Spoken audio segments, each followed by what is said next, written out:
Olá, turma do quarto ano. Bom dia, tudo bem? Hoje a gente vai falar sobre um assunto bem curtinho, tá? Mas que tá aí no seu livro, que você precisa saber. Nós vamos falar sobre a temperatura. Quem aqui gosta do calor de Jequié? Haha, muita gente gosta. Então, nós precisamos saber uma coisa, que existe uma temperatura que nós temos a capacidade de medir esse calor que a gente sente quando o sol ele está muito quente ou quando o tempo está muito frio. Nós temos uma medida e que nós chamamos de graus Celsius, tá? Mas pegue seu livro na página 240, que a gente vai começar explicando sobre uma coisa. Nós temos um mapa e esse mapa abaixo apresenta o tempo em cidades e capitais brasileiras, que poderá parcialmente aparecer nublado ou com pancadas de chuva. Quando você está assistindo o jornal com sua mãe, com seu pai, de repente aparece aquela repórter e começa a dizer: hoje nós teremos chuva em grande parte do litoral baiano. Nós teremos um tempo nublado na cidade de São Paulo com tendência a fortes pancadas de chuva. Isso nós conseguimos saber mediante as pessoas que estudam a meteorologia, ou seja, que estudam o tempo, tá? Então, esse tempo, ele pode ser medido. Então, se você observar no mapa, nós temos alguns números aí que foram escritos abaixo das cidades. Eles vão indicar a previsão de tempo, de temperatura, que cada um desse local poderá ter. Essa temperatura máxima está escrita em vermelho e a mínima em azul. O que significa isso? Significa que podemos chegar, se você observar Salvador, nós temos a massa lá 31 e a mínima 26, ou seja, nesse dia, Salvador poderá chegar a uma temperatura de, no máximo, 31 graus e ter a mínima de 26, que geralmente acontece no cair da noite, certo? No Brasil, para nós medirmos essa temperatura, nós usamos o grau Celsius, tá? Que nós chamamos por esse símbolo que é um C e uma bolinha em cima que é para dizer seu símbolo aí, grau Celsius. Para medir esta temperatura, nós usamos um aparelho chamado termômetro, que é a mesma função desse termômetro que a gente usa para saber como nós estamos quando a gente está com qual a temperatura que o nosso corpo possui, quando está febril, quando está com febre, tá? É a mesma função.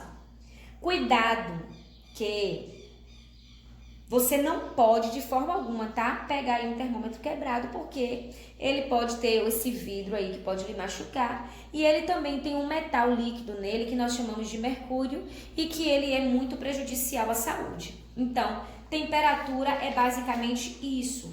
Nós tratamos como graus Celsius e nós conseguimos medir aquele dia, se vai ter muita chuva, se vai estar muito calor, se vai estar muito quente ou não.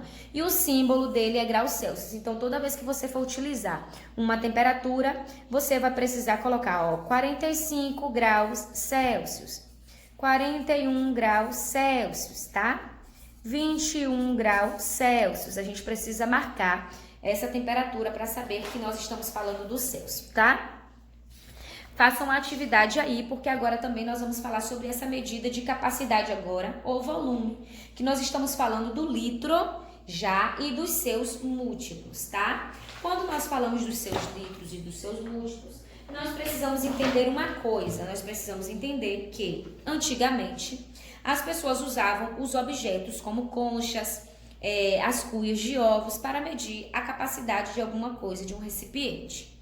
Só que essas medidas elas variavam muito e aí os objetos utilizados eles eram de tamanhos diferentes e acabava por essa aferição dar muita divergência, ou seja, valores diversos. Então, com a expansão do comércio, houve a necessidade de padronizar essas medidas e encontrar uma medida comum. E foi então que surgiu o nosso litro. Foi aí que surgiu o litro, tá? Que é o que? A unidade principal das medidas de capacidade e o seu símbolo é a letra L, certo? Nós temos esse símbolo, esse litro, só que ele é a nossa unidade de medida principal, é o nosso litro. Porém, esse litro, ele tem submúltiplos submúltiplos e ele tem também os múltiplos, tá? E ele tem também os múltiplos. E o que são esses múltiplos e submúltiplos? Bom, os submúltiplos do litro são as quantidades de líquido que nós usamos, que são as menores que o litro, tá? Já os múltiplos do litro são aquelas que nós usamos para medir grandes quantidades de litros. E a gente vai saber de cada uma delas. Então, nós temos aí os múltiplos. Os múltiplos do litro. Quem são os múltiplos do litro? Nós temos o quilolitro, nós temos o hectolitro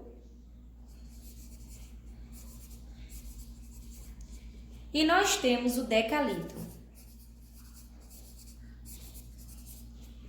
tá? O quilolitro já tá falando para você de quilo. Nós tratamos como KL, tá?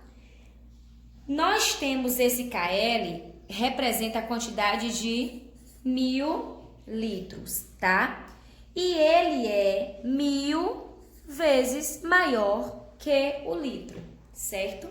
Nós temos o hectalitro, nós temos esse hectalitro, nós tratamos como HL, ele é o que? Ele equivale a 100 litros, tá? Ou seja, ele equivale a 100 litros, ele é 100 vezes maior que o litro. Já o decalitro já diz tudo, que é o DAU, nós estamos falando de 10 litros, tá? Que ele é 10 vezes maior que o litro. Já para medirmos uma quantidade menor que o litro, essas são as maiores. Já as menores que o litro, que são os submúltiplos, que são menores que os litros, geralmente utilizados em receitas, geralmente utilizados em remédio. Nós temos também o mililitro, nós temos o centilitro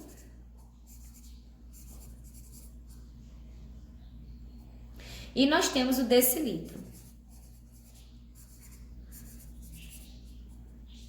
Tá?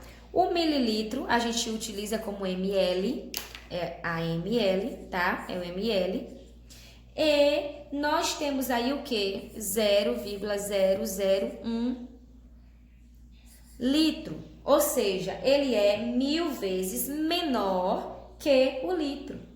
Nós temos o centilitro, que é o CL, que ele já é 0,01 litro, que ele já é 100 vezes menor que o litro. E nós temos o decilitro também, que nós chamamos de DL, que ele é igual a 0,1 litro e é 10 vezes menor que o litro. O submúltiplo mais usado desses aqui, o mais usado é quem? É o mililitro, que são as mLs que nós utilizamos, tá? Nós temos essas medidas de capacidade aí, que são as medidas que nós mais usamos. Então, a quantidade que nós temos de um líquido, a quantidade de um líquido que cabe em um recipiente determina a capacidade daquele líquido ali ou do volume desse recipiente, tá?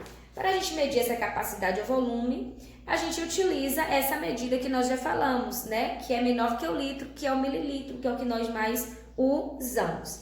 Então, se você for para o seu livro, você vai ter justamente isso aqui que a Pro colocou. Então, façam as atividades de vocês, tá? Para poder fixar bem esse assunto e na próxima aula a gente volta com a nossa correção. Beijos e até a próxima.